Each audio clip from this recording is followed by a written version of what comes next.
you can kind of boil everything down to that. Right. And I thought scary was always interesting because like you rope in like anxiety, you rope in because a lot of Worry, stuff falls under a lot of stuff falls under the sort of fear umbrella. Apprehension. Yeah, and when you really dig into it, it's kind of like there's also that wonderful Gary Buseyism, which is fear is false entities appearing real. Mm-hmm. Gary Busey's out of his fucking mind, so that's not really a thing you should be leaning on too hard.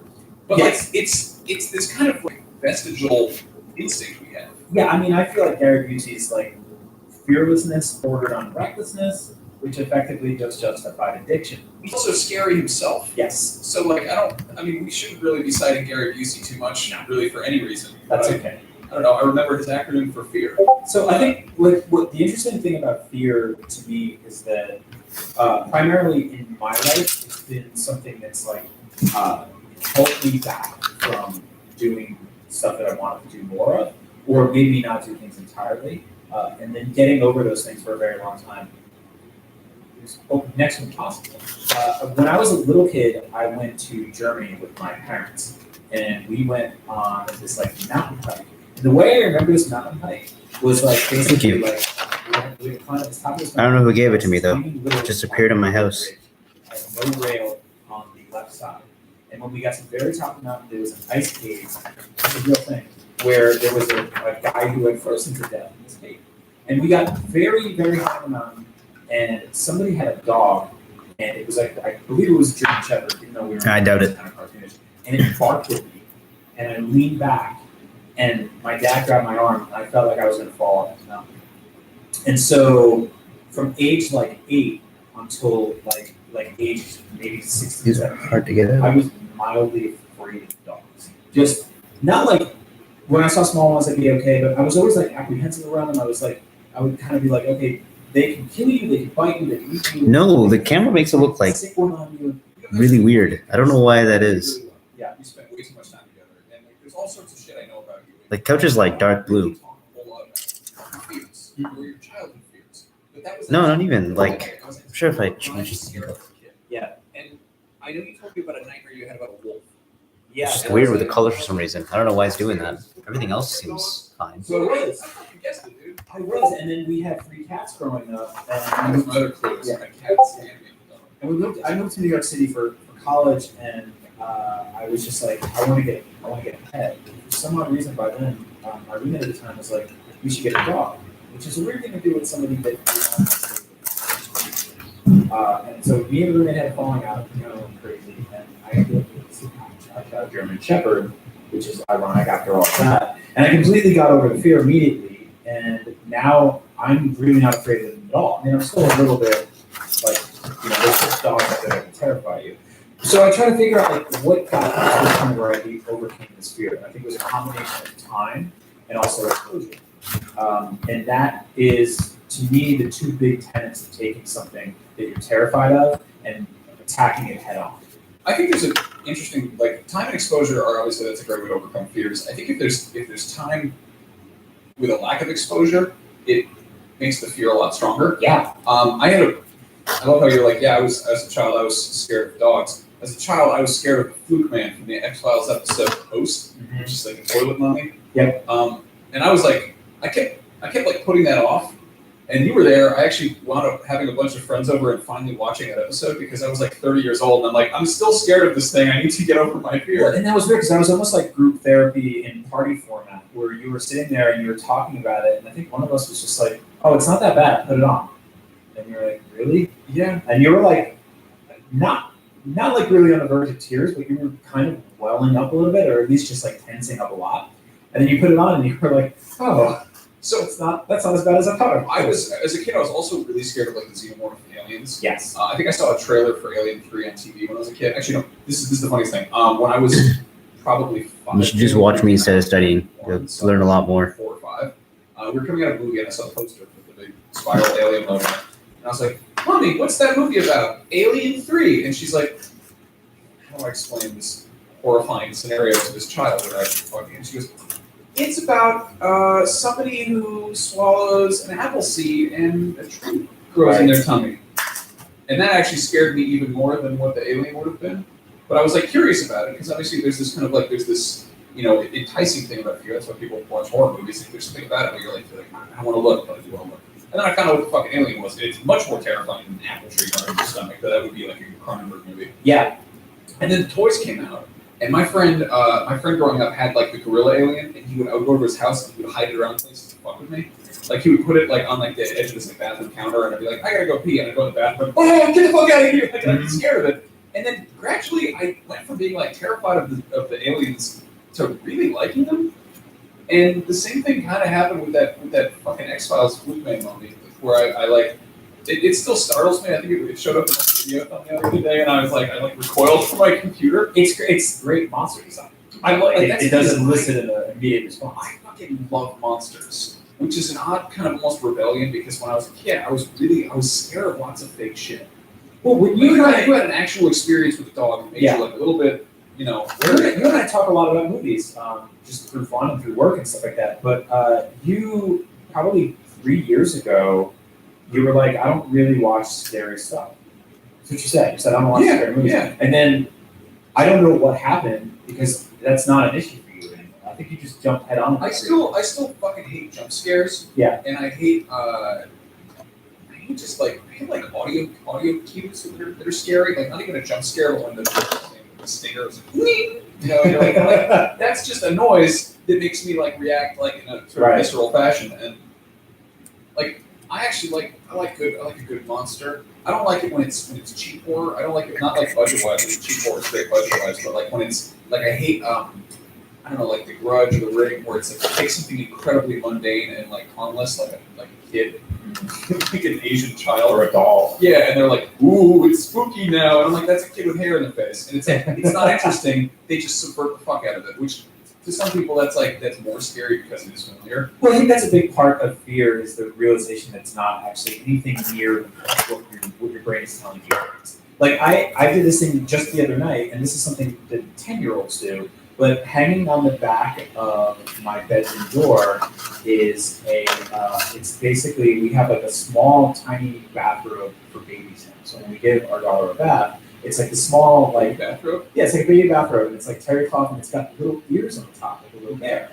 Here's the thing, though: my wife put it over her bathrobe that just both hang on the back of the door, and the way the nightlight hit it the other night, I was like, "It's a fucking bear standing behind my door." There's like a 7-foot-tall, terrifying bear man behind my door right now, and the better part of my brain was like, "No, you dumb man! Like that's just like two clothes making one thing." There's no way that's real. And so I had to shut that part of my brain off. But I think with some people that, when you're at a certain age, you don't put that puzzle together. But I was like, I'm in like my mid-30s. Why the fuck did that scare me? Like, why did it take a second for everything in my brain logistically knows that that's not a bear. And no bear would just, like, you know how hard it would be to get in? You have to buzz in through my front door. That'd be fascinating. Yeah, it would be. It'd be like a news story picked up all over the world. Yeah, I mean, a bear given the San Francisco. I read about a bobcat that got into somebody's home yesterday. Like that's in like downtown San Francisco. No, it's in like Boulder. Yeah, that happens a lot. That's probably makes sense. No, I don't know. You're not as scared as an adult. Like you learn stuff, but I think at the same time you start like parts of you crystallize and things that maybe. And again, this goes back to sort of the fear of like exposure and time. Like if you reinforce the fact that I'm scared of this thing.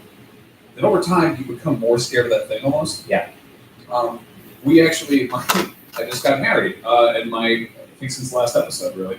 Really? Was I not married last episode? No. Huh. It's got a big ring. Yeah, hell yeah. But yeah, congratulations to me, married man. But no, during my wife's vows, she was like, "You are terrified of spiders, and since we've been together, you've actually gotten more afraid of spiders." But you still go into the bathroom and fight the spiders. Right. And like that's actually like that's pretty funny to talk about like arachnophobia during wedding vows. Eyeballs like that, I guess. Yeah. But she's not lying. Like my arachnophobia has gotten worse as an adult somehow. And I see less spiders, but like maybe that's part of it. Like I used to live in the country and like I was like I had this weird compounded aquaphobia and arachnophobia because I went swimming at this like town lake and there was this dock that everyone would swim out to. And it had like lake weeds in it, and like if you put your foot down, it was just like, ooh, shit, which I hated. But I would go like to try to swim out to the dock to hang out with my friends, And at one point, I was swimming all the way out there, and I like put my foot down in some lake weights. I was like, I gotta keep going. I keep going, and I get to the dock, and I'm like 5 feet away, and I see this fucking spider the size of like a fucking orange just on the dock, and I'm like, I gotta turn around, and I'm like touching the lake weeds, and I'm just like, it's like being scared of spiders while you're in water is an odd problem to have. Yeah. Like it's kind of just like you think like, where can I go? The spiders won't get me. Oh, they can't swim. Well, I think Some of them can. I think that's exactly it. Is you see them less now than you did then, and so your exposure to them has changed, and now you're more afraid of them. Exactly. Maybe you're easier at attacking them head on because you have to, but it doesn't make it easier for your brain to actually deal with. I actually, and this is kind of a leap, but I think that that's sort of systemic of a lot of the problems in the world in general in terms of exposure or lack of exposure. Mm-hmm. People are more prone to be afraid of something that they don't see every single day. And I think that's where a lot of racism stems from, or sexism, and I think a lot of the big problems that were people are like, they don't want to try food from other cultures because it's not in front of them all the time. They're kind of afraid of it. What's that line from Batman Begins? I was afraid of what you don't understand. I'm Batman. Yeah, he says I'm Batman.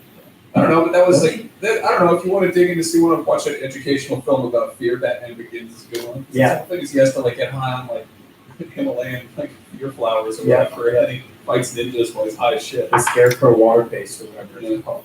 But I think that like being an adult and having a fear is different than being a kid and being fearful, because when you're an adult, I feel like you're not as reckless and you don't really question shit as much as kids do. Kids will kind of run headstrong and stuff. The biggest fear that adults deal with is the fear of the unknown. And for that, it's effectively getting out of their comfort zone, or like basically if you're at a job for a long time and it's going pretty well, you're part of you is probably terrified to think like, well, what if I quit this job and I jumped into a better job or a different job? Like maybe you don't really like where you work, or you're dating someone you don't really like them, and like it's hard for a lot of people to say like, I'm gonna break with this person, or I'm gonna quit this job, I'm gonna go here, I'm gonna go there, because it's the fear of the unknown. You're and why fuck that up and roll the dice for something that's like a giant question? I'd love to see like adults telling like scary stories around a campfire, and then at age 45, she made a lateral career move. Yeah. She changed to another career. Like what? Like what the fuck? That's not. Yeah. That is a real. That's a clear and present danger of fears. Yes. Like if you go up to a kid and you're like, oh no, the fireman decided he wanted to be a cop. You're like, that's not scary. You're like, but there's a ghost. The kid's like, oh shit, a ghost. Tell it to it like an adult. They're like, ghosts aren't fucking real. But are you goddamn kidding me? That's an entirely different skill set. Exactly. Different, like, good lord. You'd have to completely like network again. It's just To transfer your 401k. There's all this shit that's There's like, oh my paperwork. god, Yeah. it's so hard. Yeah. And You that's have to change your thing, your Yeah. new business cards, you get a new photo. No, I mean, but going back to the Buseyism of like false entities appearing real, like a fucking a ghost or a mummy or a Dracula or a fluke man or a xenomorph, those are all fake things. They're not real. They're like a thing that maybe you're like, oh, I don't like that. It makes me feel bad because I'm afraid of it. But like, it's like this. You're having this reaction to it as a person where you're like, this is dangerous to me, but consciously you're like, but it's not really dangerous to me. But whereas if you're presented by something that's an actual problem, like if you're like, oh, I lost my job, I'm homeless, I'm divorced, something like that, that's not scary. That's a thing you got to fucking deal with. Yeah. And it almost becomes like you recognize it as you got scared by a bear in your house. Yeah. It wasn't really there. Not a bear. At some point in time, at some point in time, you could fight the bear. You can. But at some point in time, like that was an actual like, if you had that reaction because on some primordial level, a bear is a dangerous thing. Yeah. And our distant ancestors probably had actual bears they had to worry about. Exactly. Well, the thing is, if there was But one thing thing, in houses. I'm actually really, in general, not really afraid of bears because I don't interact with them often. They're kind of in their spot. I'm doing my thing and doing theirs. I'm not really just in the woods in the middle of the night with a flimsy tent covered in peanut butter very often.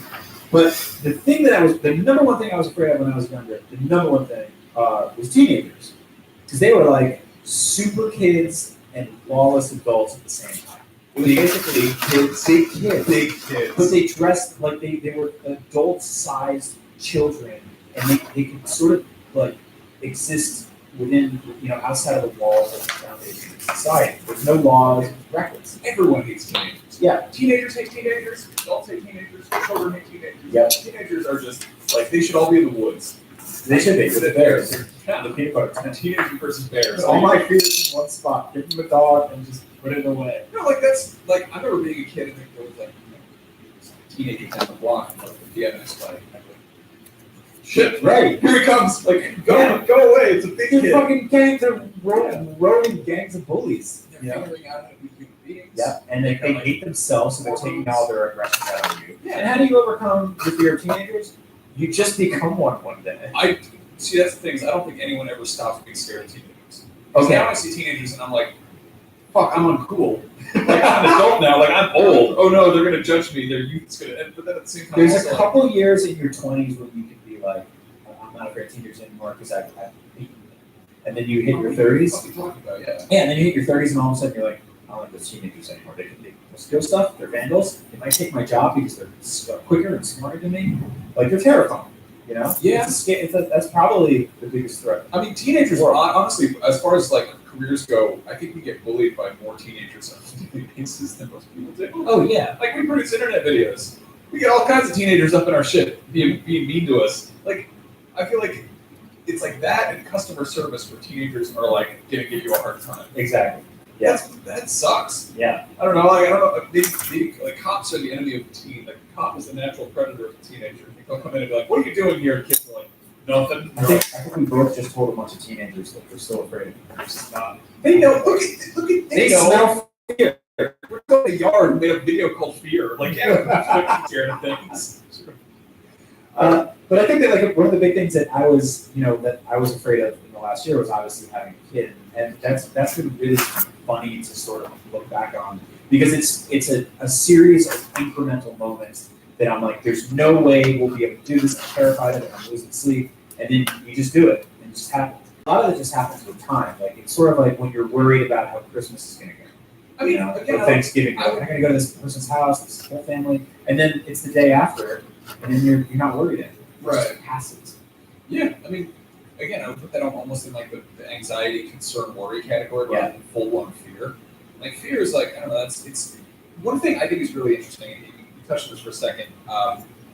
As you get older, you kind of maybe you get your shit together, and suddenly you're like, hey, like teenagers are reckless. They don't give a fuck. They honestly, they would love to be homeless because then they wouldn't have to live with their parents. Like they've got this kind of like anarchy. And they're like, I don't give a shit about anything. Fuck school. I don't care. Fuck everybody.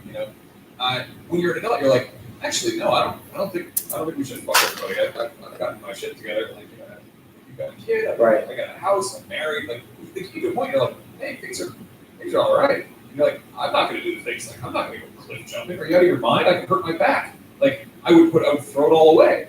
And I see a lot of people as adults becoming afraid of flying. Mm-hmm. Because like when you're younger, you don't really think about it too hard. Maybe for a kid, it's scary to get into a flying machine. Well, maybe it feels like you have more to lose when you get into I mean, that's exactly it. Like stuff that doesn't scare you when you're younger because you're like, fuck it, who cares? You're older, like, well, I care. And yeah. like, I see this specifically with flying because it's like you're like, oh, like when you're younger, you're like turbulence. Whoa, this is fucking wild. And then when you're older, you're like, oh god, I'm thinking of that scene from Fight Club with the plane ripping open, and like, oh my god, what if I die in a plane crash? Plane crashes do happen. I could die, and then I'd lose everything. Oh my god. And then what if even if the plane crashed, we had to get out of the big water slide thing. What if my bags got wet? My things are in there. I lose all my things. I'm not even afraid of flying, but every time I get on an airplane, I always look around and I'm like, well, our season of Lost is going to fucking suck. Like, this is just a bad group of people to spend, 7 years with. I like that. With time travel. Yeah. I don't know. It's not smoke months. Yeah. But like I'm trying to think of other stuff. I guess like car accidents and stuff. There's so much stuff on a daily basis that could just fucking kill you. Mm-hmm. You don't think about it too hard because if you did, you'd be miserable. I mean, some people I'm sure think about it all the time and they're probably miserable. But like, I don't know, the fact that we've got like thousands of people in motor vehicles. We let teenagers get in cars and drive them around. Well, that's like a thing that happens. Like speaking of which, and not to call you out, but this is a bear all kind of show, but you don't really drive. Oh no. Yeah, and I think that does that stem from a fear, or is that like kind of? I mean, I would put that more in like that's a thing that I have a license. I theoretically know how to drive. Definitely not good at it. I was in a car accident, which happened. I started driving in LA, which is sort of like you're like I would like to try video games. I will start with Bloodborne. Like, what the fuck is wrong with you? No, but I learned how to drive in LA, and I was like, I'm gonna drive around, and I got T-boned because I learned to drive in like, it's Mulholland Highway, which is where numerous car chases filmed there. Like they close it down to shoot car chases there. Right. It's like a famously windy fuck around road. My dad is kind of like a gearhead, I guess. He's like, this is a good place to teach a kid to drive, and then from there, it's sort of like it's not really how people drive normally. It's not the suburbs. It's not city driving. It's not freeway driving. It's not really a skill set that applies directly. And I was like, yes. How do I adapt this like windy road bullshit to? And I got T1. I missed a fucking stop sign. And then totaled the car and was fine. Luckily, it was a fucking Volvo, so it was a tank. But like, went to the yard and heavy bruising, but nothing's broken. Good. And I don't know. I didn't really drive much after that. I still don't. And part of that's not wanting to because I'm not great at it. My wife she prefers to drive, but she's also annoyed at me for not driving occasionally. Right. And it's also when you live in a city. Like the whole point of a city is so you don't have to drive. Yeah, that's pretty much the point of it. Like we've got public transit in place, and there's Uber and stuff, and you can walk places. But like, I don't know. And sometimes I'm like, I should drive, and it's almost more like, I mean, again, time and exposure. Mm-hmm. I'm not really scared of dying in a car accident. I do suck. I don't want that. Obviously it's a bad thing. Of course not. Yeah, I don't think most people. No, some people are like it's wild. I think there's a they can't be trusted. I think it's a Cronenberg movie like that or something. But no, like it's mostly I don't do it, and it's less out of fear. It's more out of just sort of like almost absoluteness. Right. But if you dig into it, there is obviously anxiety about it. But again, I would put that in almost this like pragmatic fear. Where I'm like, I'm scared of this thing because it almost killed me once. Well, like I think one of the fears a lot of adults deal with are like sort of two polar opposite sides of relationships, where there is the like fear of commitment, and then there's fear of being alone. And some people make a lot of very reckless, like sort of relationship or romance decisions, or sex decisions based on those two extremes. And I see that with a lot of people, and like you see some people who just sort of kind of they're perpetually alone because they are terrified of getting hurt again or hurting somebody else. And then there's the people who are just constantly almost burning through relationships and you never see them on their own. They're kind of afraid they're in shadow. And I see that a lot as an adult, and it's a weird situation because you don't, like with fears, it's hard, it's such a raw personal thing that you don't really want to go up to that person and go like, hey, here's what I think is happening.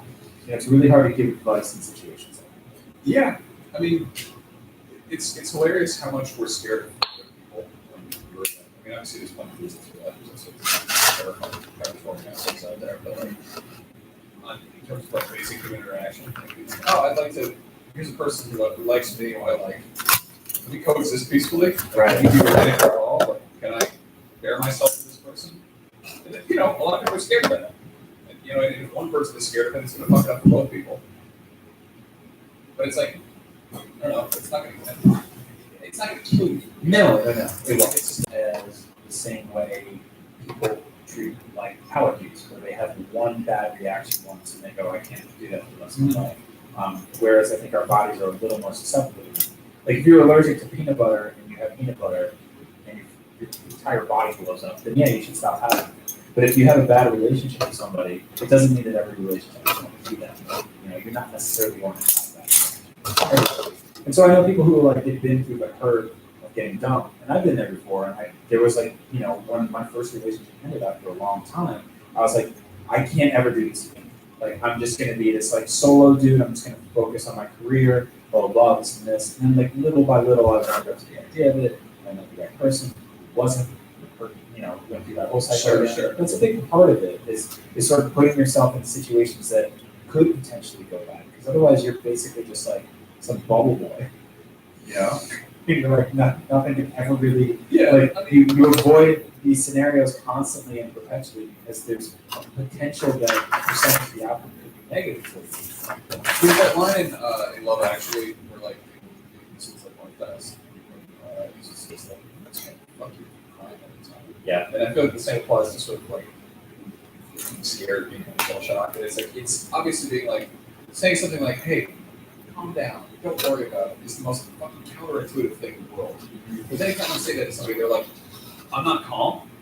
I just don't worry about it." That's what I do. I stop worrying. It's like it doesn't help, but that's what you have to do. Is you gotta kind of you gotta just turn up your targeting computer.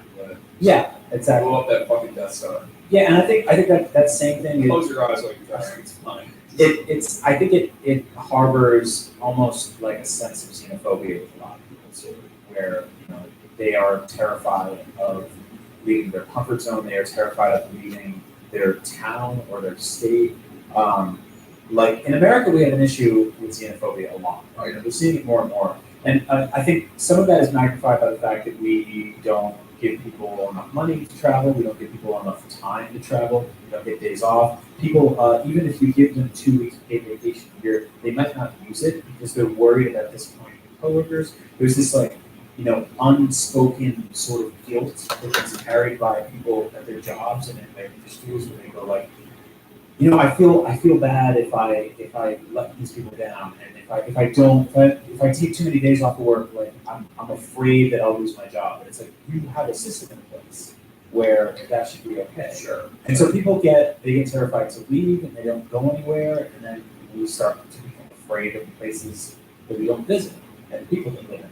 And you read a story on the news, and you use that person from that culture to distinguish or to basically determine what that entire race of people is like. I think it just really crystallizes a lot of issues, and we really end up in our comfort zones. Yeah, I mean, I don't know, the xenophobia and sort of when people are let fear turn into something. I think it's mostly out of like really just not knowing what the fuck you're talking about. Right. I mean, and it sucks. Like ignorance is a thing you kind of the second you know it's ignorance, it's almost like a little bit powerless. Yeah. But I don't know. You can't just like exposure therapy people out of that. It's a deep systemic problem. Yeah, I agree. It's not like if you're afraid of somebody from another culture, it's not just as simple as taking a bunch of their food and putting it, sneaking it into the buffet. Yeah. Yeah, because I think people will still kind of eat around it anyway. But yeah, it's a fascinating idea to me because I really think that it holds us back a lot as a whole, and that it's also something that it's deeper than just being afraid of something as a kid and getting over it as an adult. No, because like you said, and there are fears you develop as an adult for the very first time. Like or even like there are things that you could do like 20 times in a row, and you go to do it the 21st, and you get afraid. You start second guessing yourself. Like, we're all so fucking fragile when it comes to even the most simplistic things. That there'll be something that I've done a lot of times where I'm like, oh, I'm afraid I'm going to do this. Like we've talked, we've so many on the subjects we've covered on this show. Full intimacy, like cooking, right? Cooking is being is creating art that people can eat, but also there's a fear that people don't want to do it because they'll let themselves down, they'll waste money, or they'll insult or poison a group of people, right? I mean, ideally both. Yeah. Their enemies are taken care of. That's why I don't need cooking from teenagers. Cooking with kind of insult and poison your nemesis. No, I don't know. Yeah, like it sucks how much fear does inform a lot of people's decisions and worldviews, and how I don't know. It's not talked about because there's the whole statement of like, if you're afraid of things, then you're a coward. Yes. But it's more like if you don't acknowledge you're not afraid of things, it's like that kind of crystallized the hatred or resistance or stubbornness or whatever the fuck it is. It's somehow like it's almost like, oh, this is actually making this thing more of an actual problem. This is making it valuing the power. Well, because I think in general we have to do a better job of like normalizing the conversations around allowing people to feel like it's okay to ask for help. There's such a stigma against that. And I tweeted something like that recently. It's sort of like if you're feeling overwhelmed and you're feeling buried, like it's okay to reach out to a friend or a family member or a coworker and just say like, hey, I don't know how to do this. I'm afraid I'm gonna fuck this up. Like, can you just help me out with it? And like all tweets, many people were like, I agree, and then several people were like, I don't trust anybody, or other people were like, this is child's advice. Yes, they're not wrong. But a couple of people did say to me, hey, thank you for saying this because it allowed me to tell my boss that I'm overwhelmed, that I'm afraid I'm going to fail, and he or she made the rest of my life a little easier for me. It was going on there.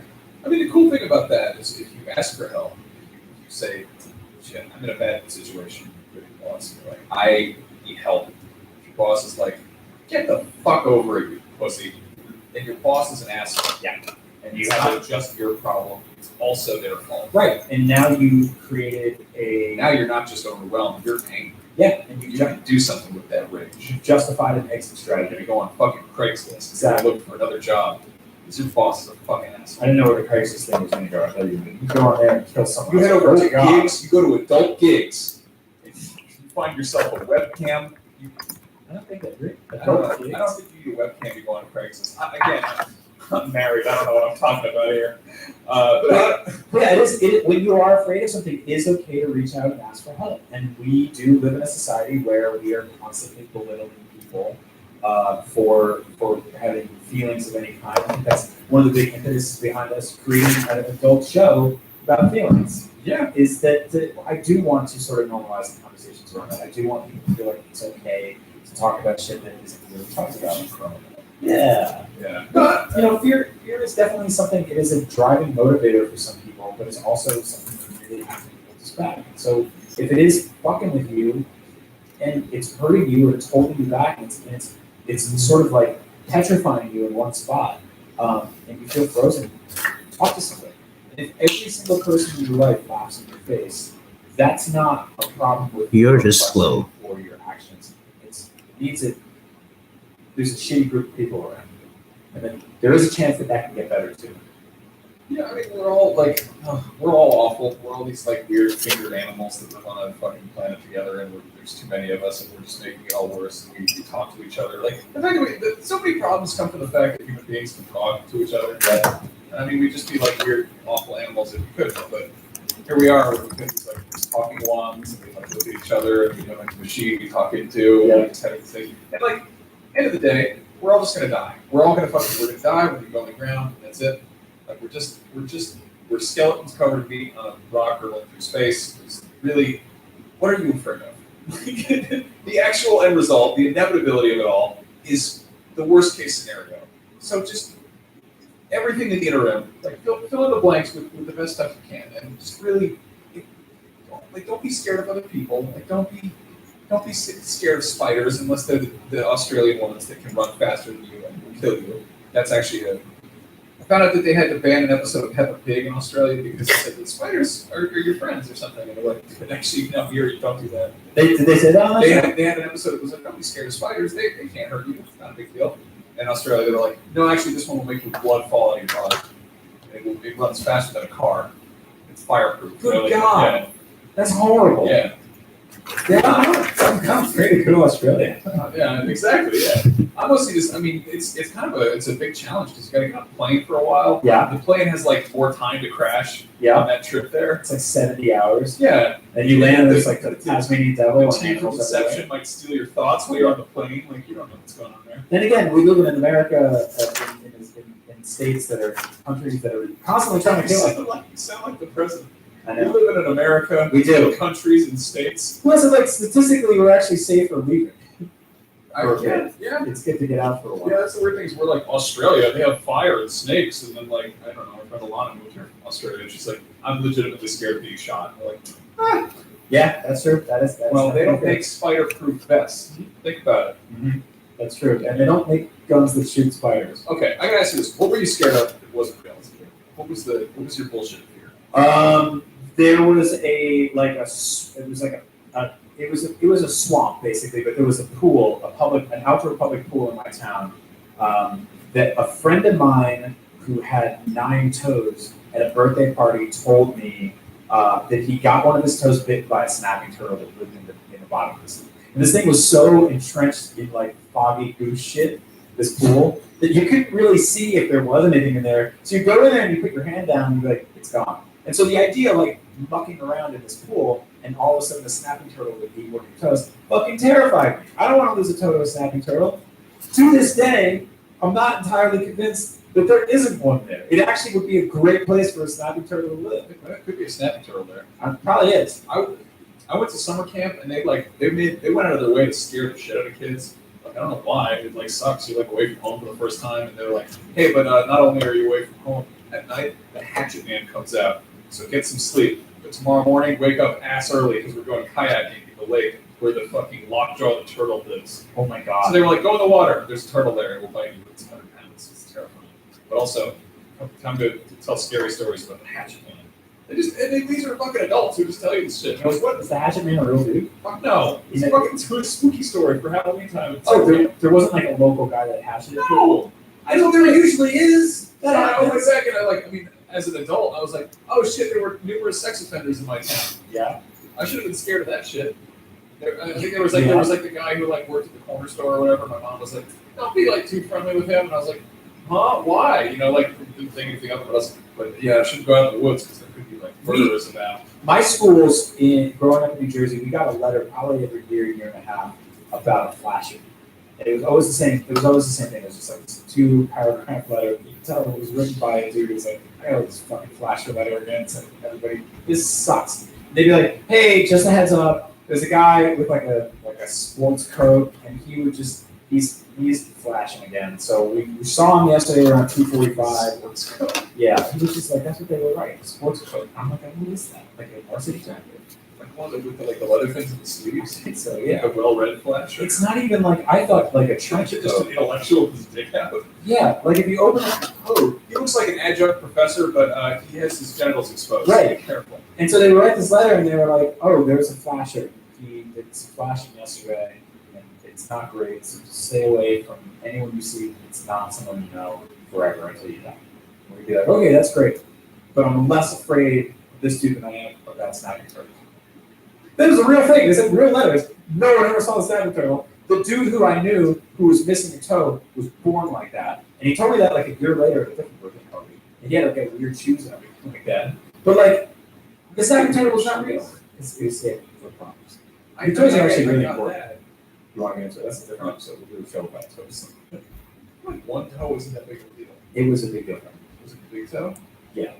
Oh shit. Yeah. Changes everything. That's fucks you up. I knew a kid named Zach with webbed feet. Okay. He would just take the socks off in the library and show it to everybody. I was like, that was his opener too. He'd be like, I got webbed feet. You're like, well shit, we're here now, let's do this. Anyway, that's a short talk about fears. Basically, if you're afraid of stuff, do what you can to confront it. If you need help, don't be afraid to talk to people. And really, there's nothing on earth that you should actually be afraid of except for teenagers. There's so much shit on earth you should be afraid of. Are you fucking kidding me? The worst case scenario, it kills you. That's pretty bad. Yeah. That's awful. But you got a lot of wiggle room there. Either you're dead or you're not. Okay. Well, my What biggest if fear the is snapping turtle, teenagers could injure you to the point of death. So beware of teenagers. I don't know. What the moral of the story is. Laugh about your fears. Yeah. And watch out for snapping turtles at the local creek. Yeah. And, teenagers, steal your parents' wallets and hit the patreon.com/weirdheat. Kick us a buck. Yeah, do that. So buy some t-shirts that you can rip the sleeves off of and go loiter outside the 7-Eleven. That's right. That's Weird Heat. You can get more at weirdheat.com. That's where we sell the shirts. Hit up our Patreon. Check us out on Instagram, Twitter, with Facebook group, which is really awesome. And go listen to our music on YouTube. Remember, you can use it for all your projects and everything. And where the podcast is on Spotify now. We always forget to have a clean closer to the show. Yep. We're in a fucking yard. I don't know what you want. we're not that great at this. We're doing okay. Yeah. Okay. Bye-bye. Bye.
Wow. It's a That worked on the road.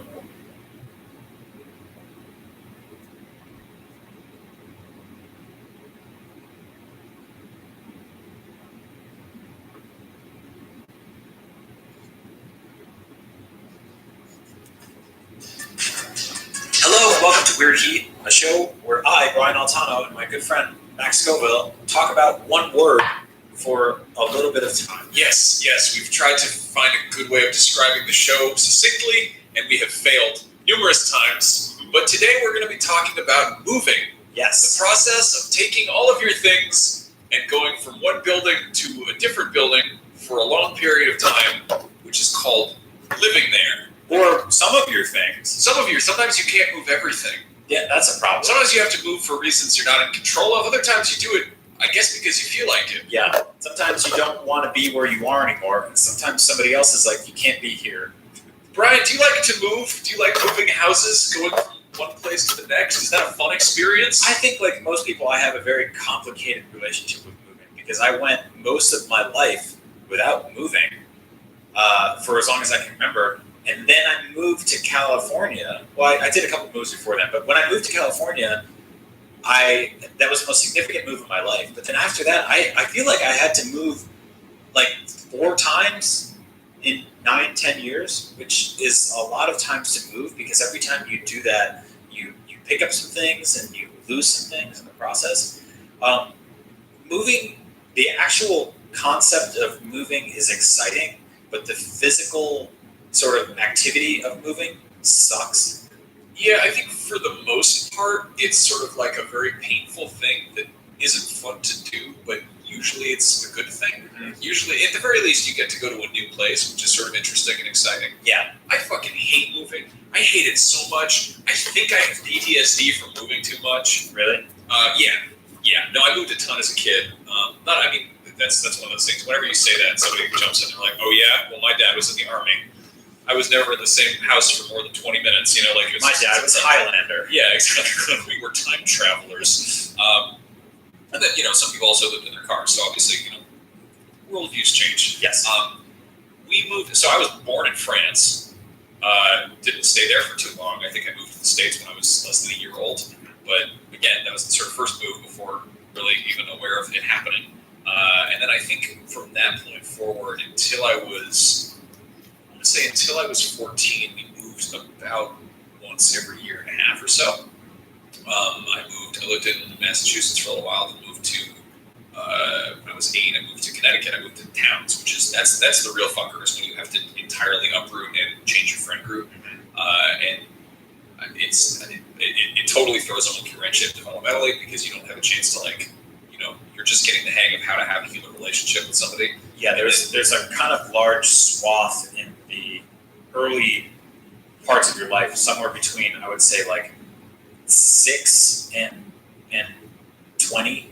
Yeah. Where moving around can really fuck you up. Yeah, and I think it did to me to a certain degree. I moved to California when I was 14, moving to high school basically, which I think was for the best. I think that was kind of like, that gave me a certain chance to almost get away from some bad times I had, but at the same time, like I have really distinct memories of moving when I was a kid.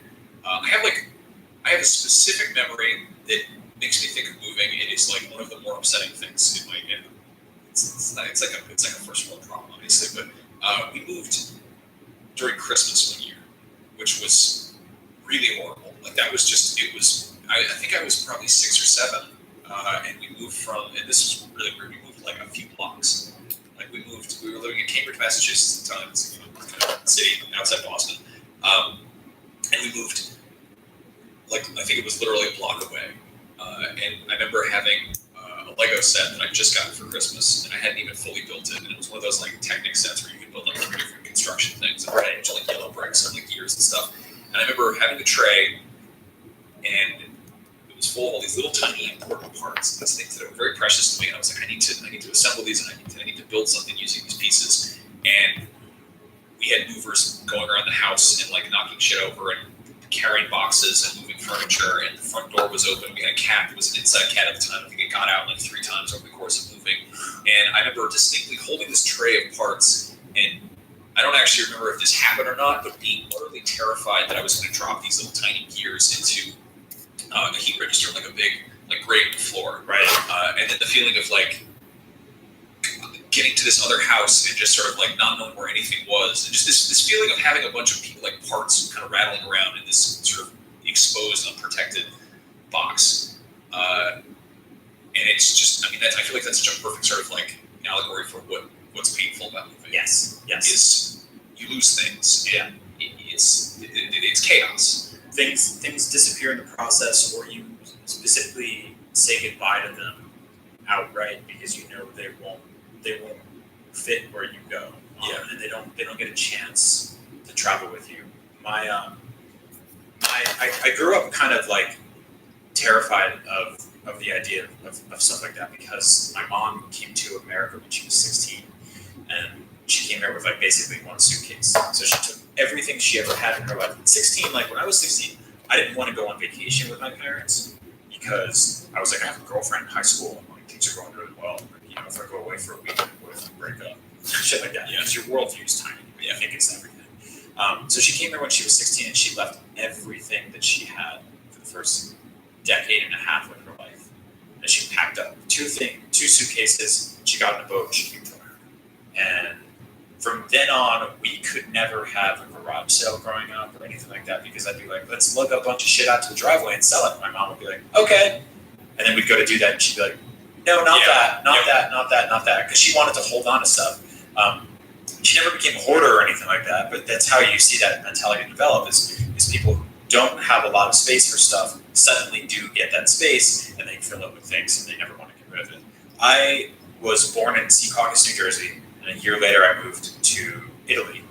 And I lived in Italy for the first year and a half, 2 years of my life. I learned to walk there, I learned to talk there, I spoke Italian.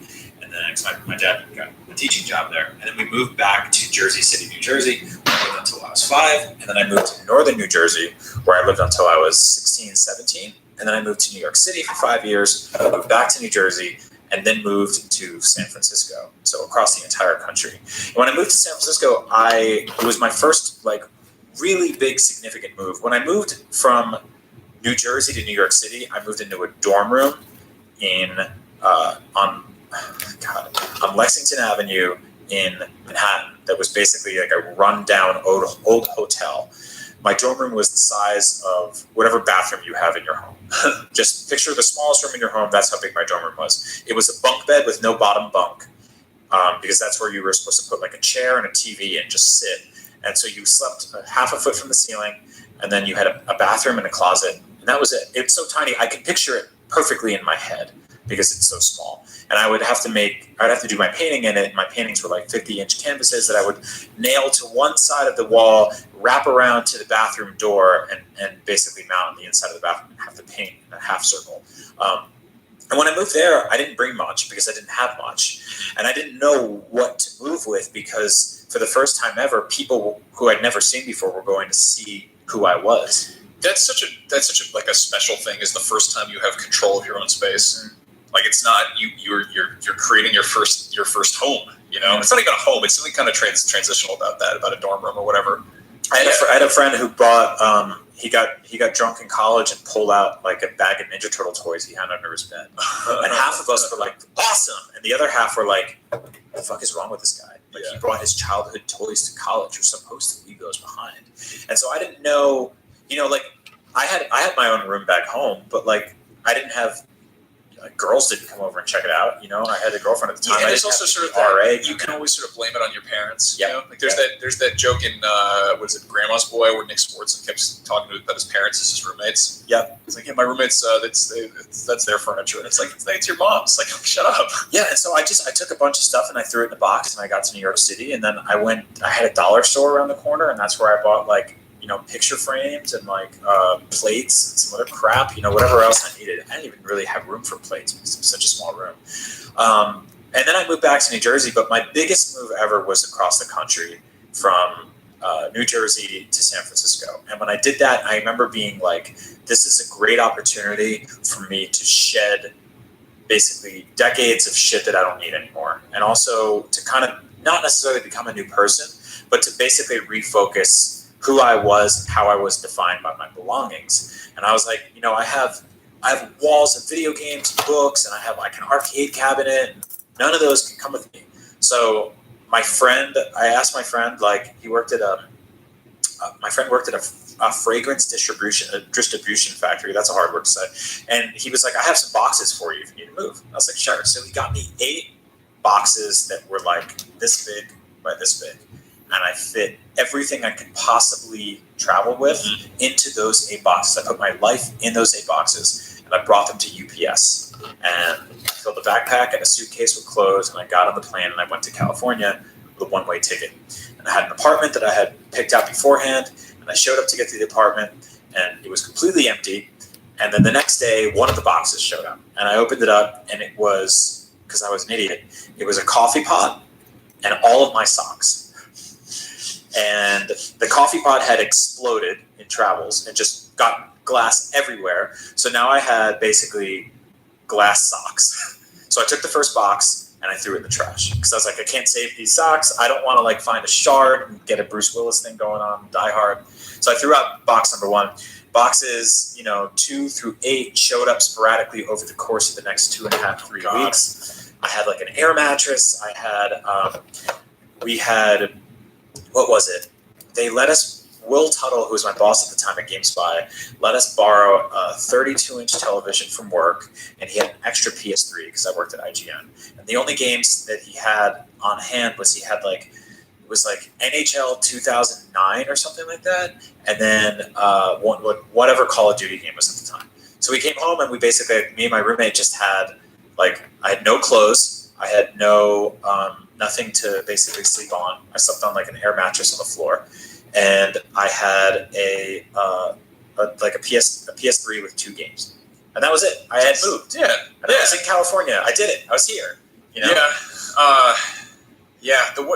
Man, I'm just thinking about moving to art school still, like going away to college. Yep. I mean, my move to San Francisco wasn't that big of a deal because it was an hour away from where I grew up, basically. Like I lived in Sonoma, which is pretty close by, but it's my mom actually moved out before I did.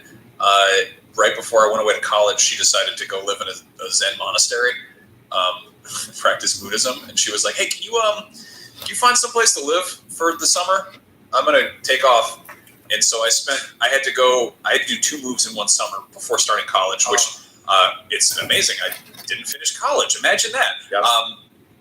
Like I went and crashed with a friend, and I had like this weird sort of this feeling of like, when like a space shuttle enters orbit in a movie or whatever, there's pieces of it just sort of falling off. I feel like I had that, like going through the atmosphere and just like losing the sort of and that sounds sort of healing in a weird way, but at the same time, it's also incredibly traumatic. And going back to the Lego thing, I remember I had my giant fucking Tupperware tub of all my like Lego from growing up, years worth, and it was like my mom was like, "Fine, we were gonna put some stuff in storage, but like find a place to like put things." We didn't like own a house; we rented one, so she was like, "We just find shit you can bring to college and shit you can get rid of and shit you can put in storage." And I remember just going on like MySpace at the time and being like, "Hey, does anybody want this giant thing of Lego?" Like this fear I had of moving and like losing all my parts and pieces. And then this girl was like, "Yeah, I'll take it." And I was like, "Oh, cool. Do you want to come grab it?" She's like, "Yeah, just leave it at my house." And I was like, "Okay." And I remember going by her house and no one was home and like knocking on her door and like texting her and like just leaving all of my childhood Lego on her front porch and being like, "Bye, I guess." And then I don't know. Sucks. Yeah. And then by the time I got to college, it was like I managed to whittle down my possessions into things. Again, it was that kind of stuff that you're like, I'm going to go be an adult and go and have a room that girls may come to. Mm-hmm. And I think I actually had like a Ninja Turtle toy. Like I had one of those like NECA ones with all the articulation. But Well, you let that kind of stuff seep in pretty slowly. I think one of the saddest moves I ever did was I moved from. So once I moved to San Francisco, I really liked my apartment, but it was expensive. And my girlfriend at the time moved in with me, and my roommate moved out. And she immediately came in and started kind of redecorating a little bit. And then she was like, I want more space. Let's move. I don't even really remember what the reason was. I think we had both identified that the relationship was failing, and we thought that like a change of scenery would help, which a lot of people do. This is like right when we started hanging Yeah, out. right when we started hanging out. And so I moved to Oakland, and I had this weird thing happen where moving somewhere because you want to move there, which is what I did when I moved to San Francisco, and moving somewhere because you hope it would fix something are two very different feelings. And I remember moving to Oakland and having this weird sense of impermanence, which is kind of the opposite of what you should get when you go somewhere. Because when you go somewhere, you're like, I want to make this my home. I want to make this cozy. I want to make it my nest, and I want to decorate it with my things. And I want it to feel like I never have to leave this place. Yeah. Which I think a really good home or a good apartment does. Mine feels like that now. But when I moved to Oakland, I remember I went to the hardware store and I bought a bunch of nails, and immediately also bought like putty. And I was like, why did I do that? Because I was telling myself, like, you're going to put holes in these walls, but in a couple of months you're going to fill those holes. Man. And so I hung up a bunch of stuff, and I was like, that's how you make a house a home, right? It's love, and then it's shit. It's like stuff that you put everywhere. So we started putting stuff up everywhere, but I had this sense that this wasn't gonna pan out, and it sucked because the apartment was gorgeous. You went there. Yeah. You and I, when we launched the Comedy Button, one of our Kickstarter goals was to basically send out autographed cards. And you and I sat. We actually, it's funny. We shot our first Kickstarter video at your first apartment. Yes. And then at the second apartment, we had to sign Did all our that. back rewards. You made me do a shot of Malort on the balcony. Yeah, and we had this. I had this awesome 20-foot balcony. I put a hammock on it.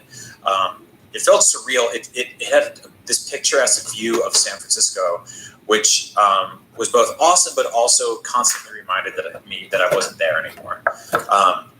Long story short, the relationship failed, and on a weekend she wasn't there. She basically said, "Get your shit out," and I got a moving truck. And we had, when you're dating somebody, you buy two of a lot of things. We had 2 couches, we had 2 end tables. We had basically two side tables next to our bed with 2 lamps. And so the moving truck came, and I took one couch and 1 coffee table, 1 lamp. Oh God, like ripping something in half. Yeah, and it's basically like you just cut a life in half. And that was devastating for me. And then a couple weeks later, I realized it was devastating for her too, because she had to come back to an apartment that was 50% of what it used to be. And that person is gone too. And I took with me a whole bunch of things that defined me that I had built up throughout the years, and I threw them out. And then I put other stuff in a moving truck, and I moved it to this apartment, which It's a block away from me. which was a block away from you, which is just so funny. And you and I were neighbors all of a sudden. I was like, this is fucking awesome. Like, Max is my neighbor. And I started dating somebody new. And then I had a weird thing happen where people would come over and they'd be like, wow, this is like a bachelor pad. Like, you don't really have anything on the wall. And for the first time, instead of being like, I don't have anything on the wall because this relationship will fail, I said, I don't have anything on the wall because I'm in a new relationship that I'm so excited about that I don't want to make anything too permanent here, because I think we're going to build towards something bigger together. Yeah. And so I didn't put anything up. I basically had this like shitty little kitchen and like 1 couch and a TV and 1 end table and 1 lamp. And I said to myself, like, I'm going to stay here for a few months, but I have a feeling things are going so well with my new girlfriend that I think we're going to move in together someday, and then we can decorate a home together. And we did. And so it was exciting. And, like, all of a sudden I lived in this place. It was this temporary housing for 8 months. Yep. And you and I were neighbors, and it was a great time. And then I moved out, and I moved in with my girlfriend, and we got engaged, and we got married. And now we're having a kid in there, and eventually we'll move somewhere bigger. But life comes at you fast. yeah, it's weird because it's like there's that ebb and flow of like, this is a good move, this is a bad move, this is a good move, this is a bad move, and they all require the same amount of begrudgingly packing shit into boxes and throwing things away and shedding parts of the space shuttle. Yep.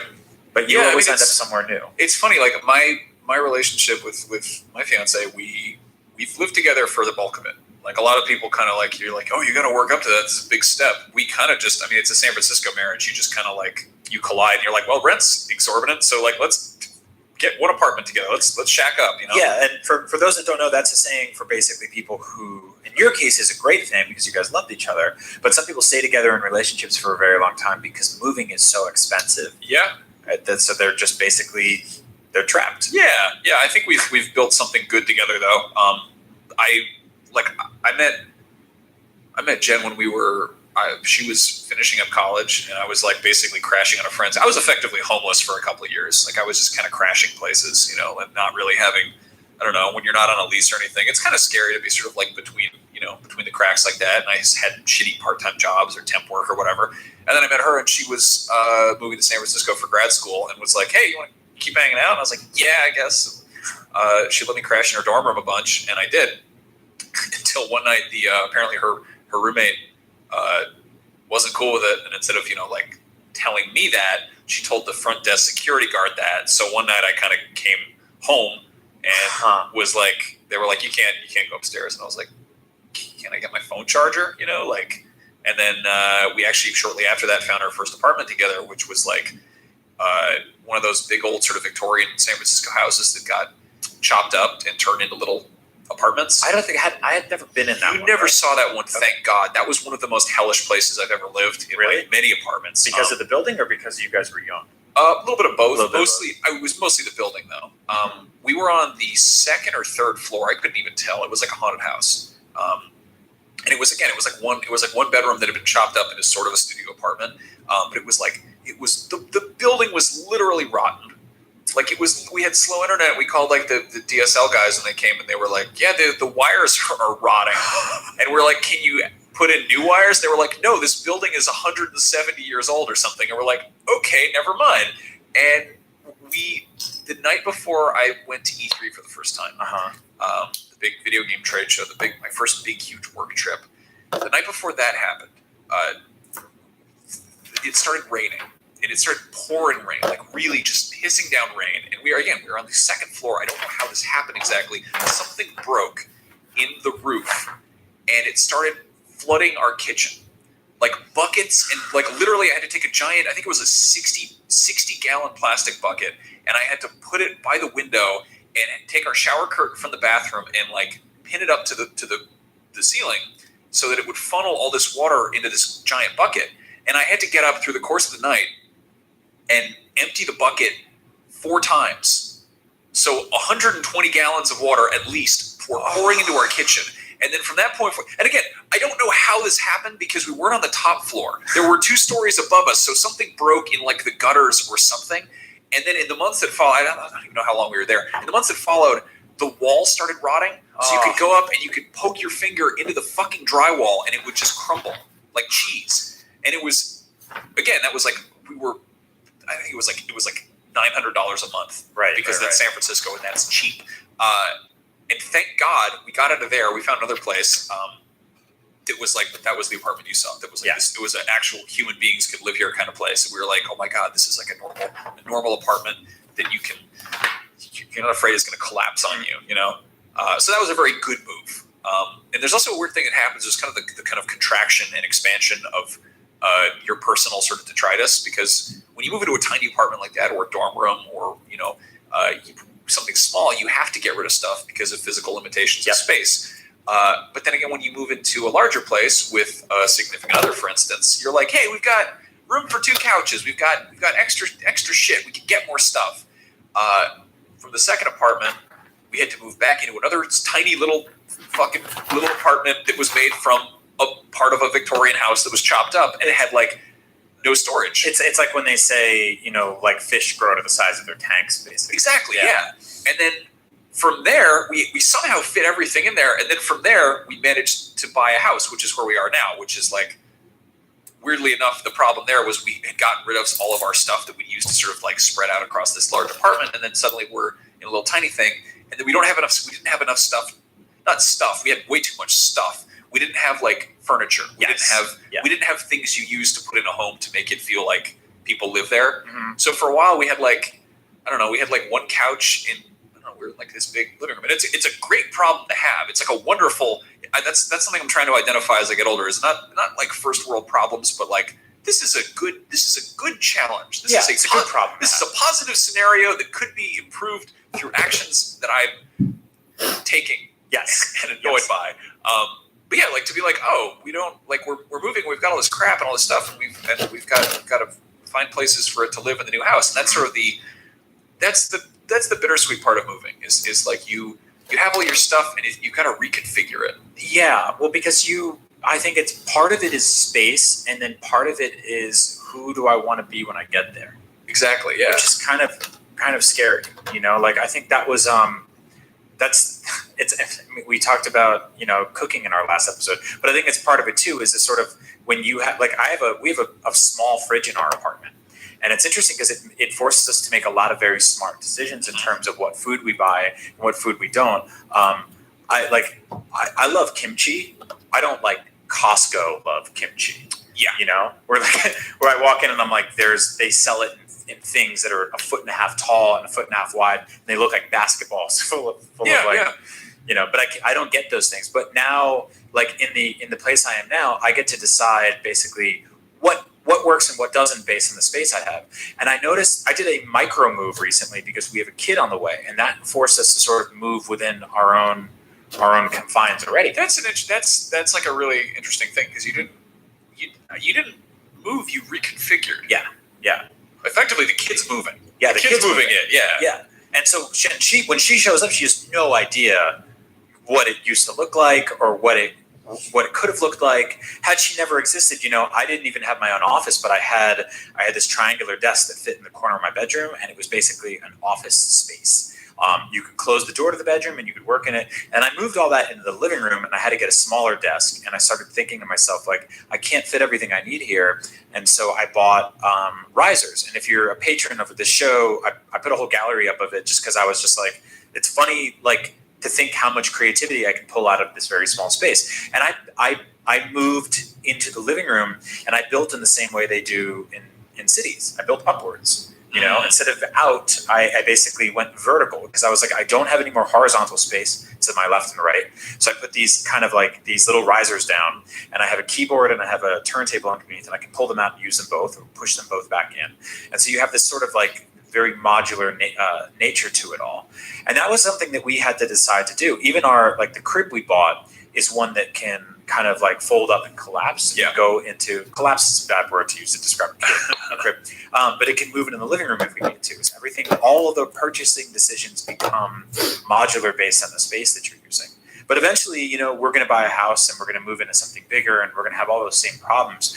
But for now, we had to basically reconfigure our life to be like a third person is coming here. No, it's like clothes. You know, if you have pants that are too big, that's terrible. That's like really uncomfortable. You don't know what to do with that. And if you have pants that are too tight, that's terrible. And then if you have pants that are fit perfectly, but then you suddenly grow a third leg, those pants don't fit right anymore. You need to open your fly or something. I don't know what's going on. You need to see a doctor is what you need to do. But like you raise an interesting point where like I think when you have a kid, there's this like saying, oh, you got to find a house and a white picket fence and the lawn and the good neighborhood and the schools and all that. And obviously you're thinking about that. Yeah. But at the same time, that's for a kid. You're having a baby. Yes. Which is effectively like a really valuable guinea pig for a while. It's like this like screaming bag of dough that you have to keep alive for a few years. Yeah. It's incredibly portable, which is wonderful. It's like a loud fish. Yeah. You can strap it to your chest or put it on your back or put it in its own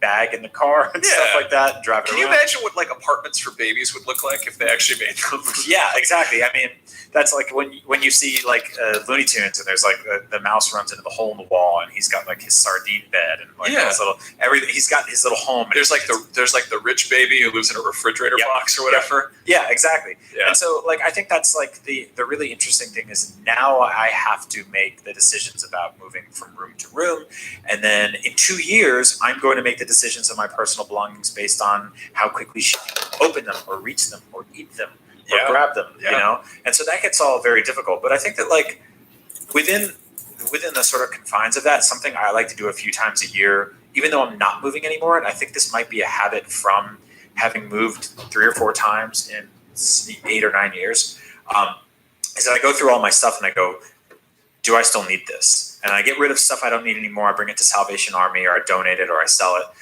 And then the other stuff I hold on to.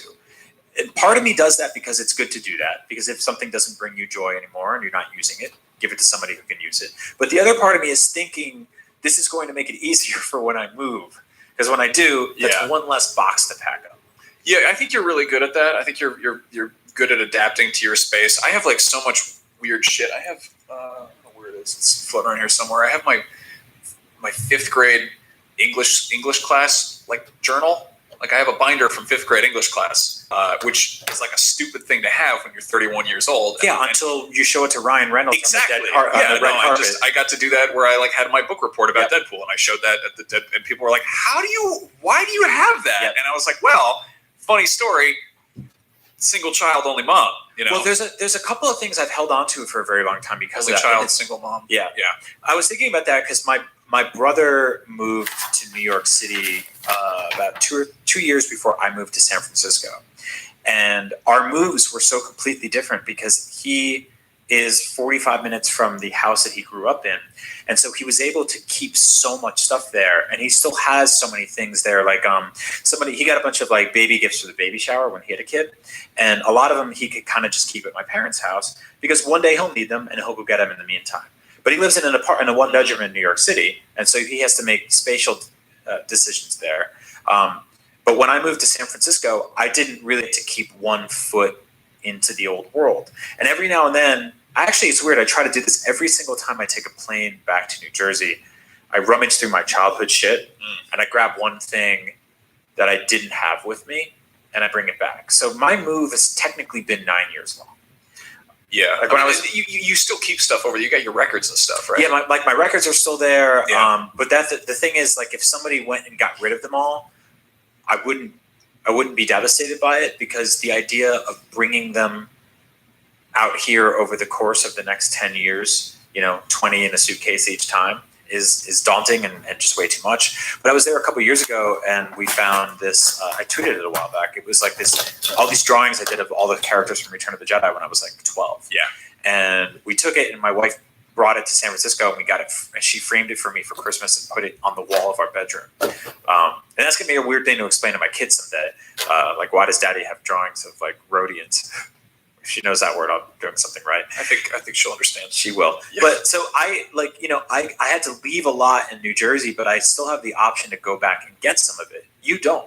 Yeah. I think you made a very conscious decision to take with what it's fucked up though, because you get the kid with the bag of Ninja Turtles under his bed, and like I both did and didn't. Like I was forced to take as much stuff with me as I could, but at the same time also get rid of as much stuff as I could, and not have that kind of like, I don't know. There's that kind of like you don't have the home base. You don't have that, and it's effectively normal to leave shit at your parents' house, like parts of your childhood or your things, and there's that whole like empty nest syndrome, or like where parents are like, oh yeah, sorry, we turned your old bedroom into an office or a gym or something, and some people are like, how could you? I grew up there, and it's like, why don't you go make your own life somewhere else? But at the same time, like, I don't know, some parents are like.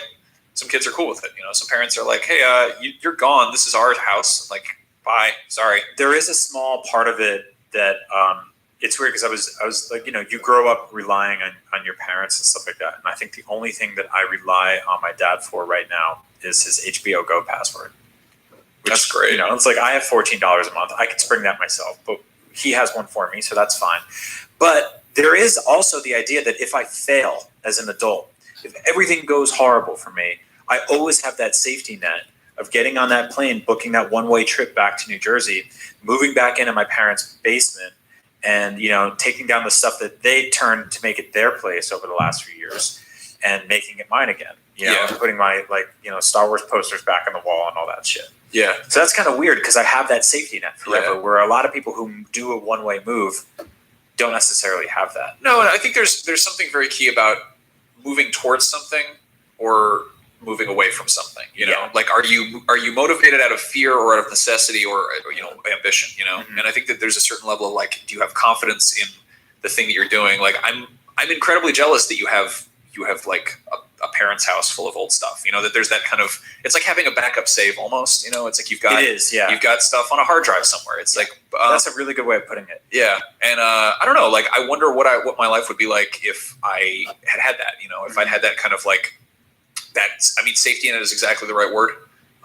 Or that feeling of like, I don't know, like if you've got like a sturdy campsite with a campfire and all your supplies there, you're more likely to, you're like, yeah, I'll come back here. I'm going to go exploring. Whereas if you're like, if you don't have anything, you're just kind of wandering through the woods. You're like, oh my God, there could be a bear here. You know, like there's that security is I don't know. It's undoubtedly fucked me up as growing up. You know, like I have like, you know, deep rooted issues about that. But at the same time, like, compared to what, you know, like compared to other people, and it's totally like it's counterintuitive and it's useless to be like, well, I had a hard time growing up. It's like, well, so fucking what? I did it, you know.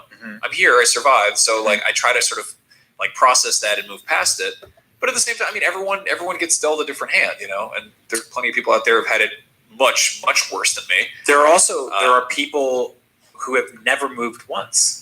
I find that incredibly fascinating. I'm envious of that to a degree. In other ways, I think that they're missing out on some stuff. But there are people that have only like they grew up in their parents' house. Their parents are like, here's the house. We're going to Florida. You can stay there.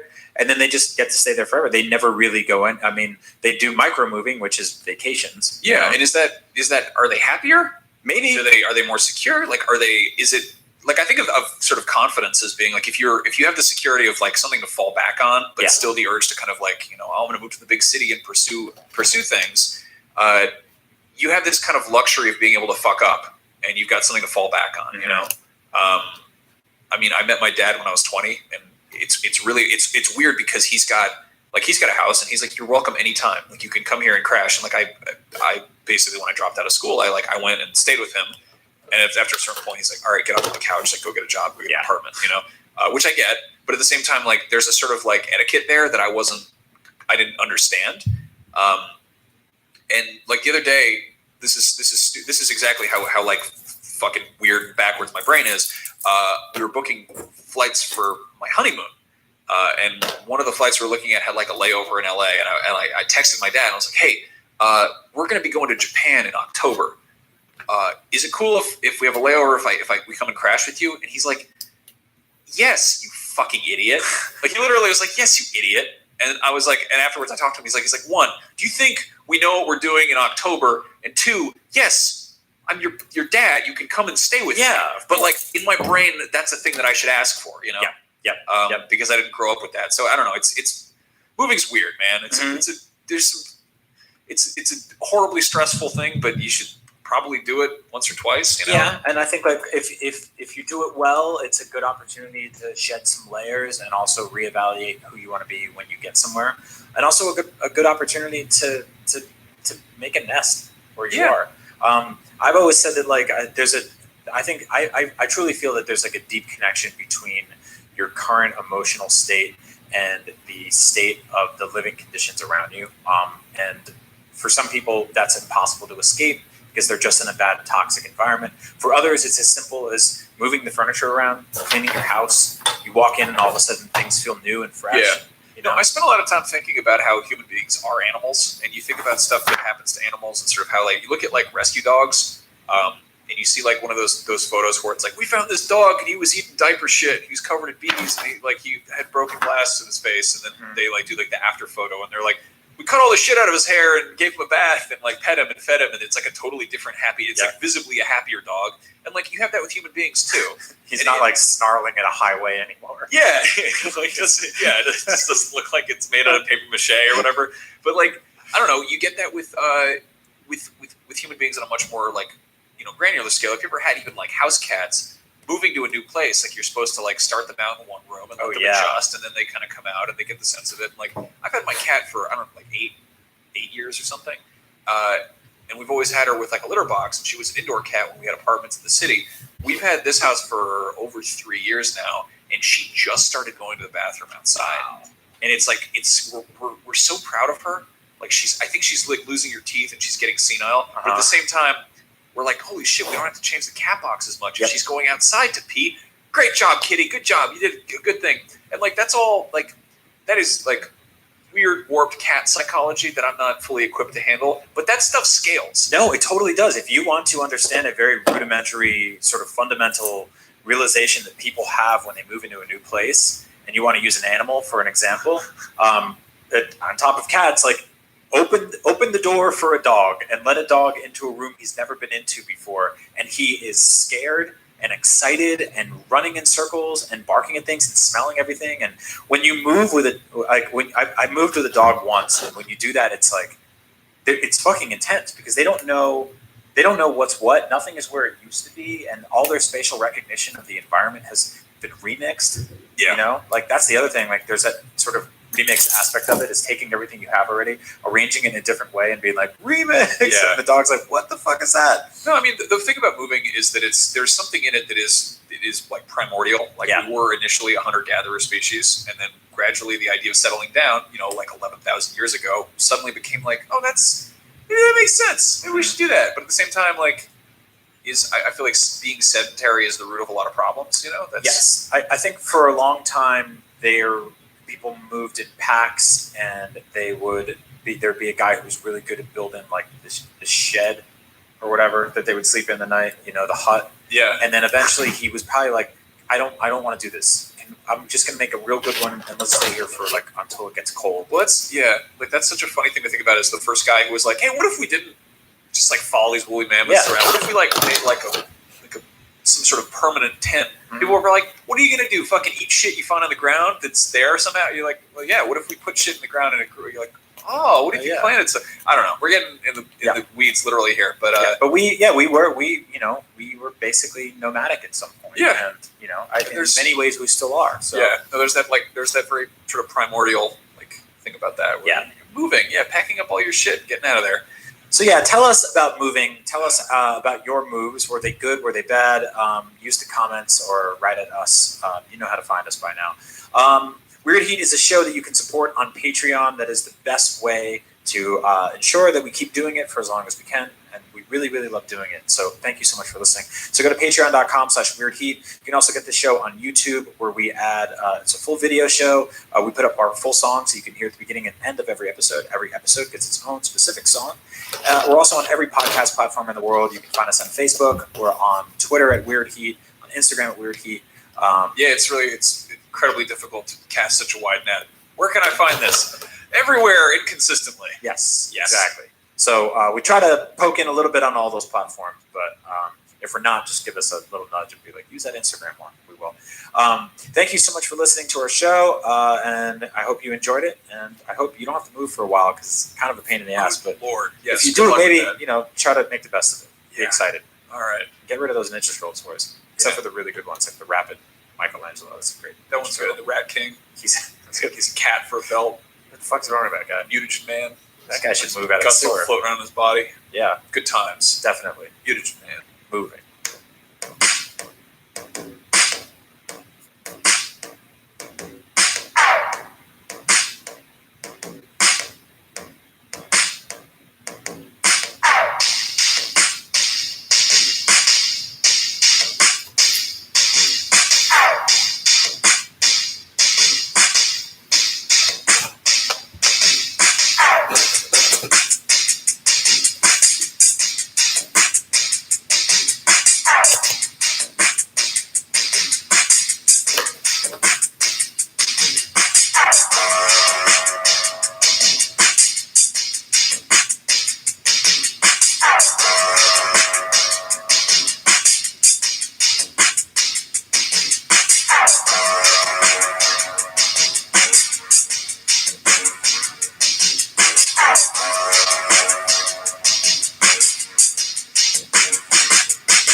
watching the world for myself.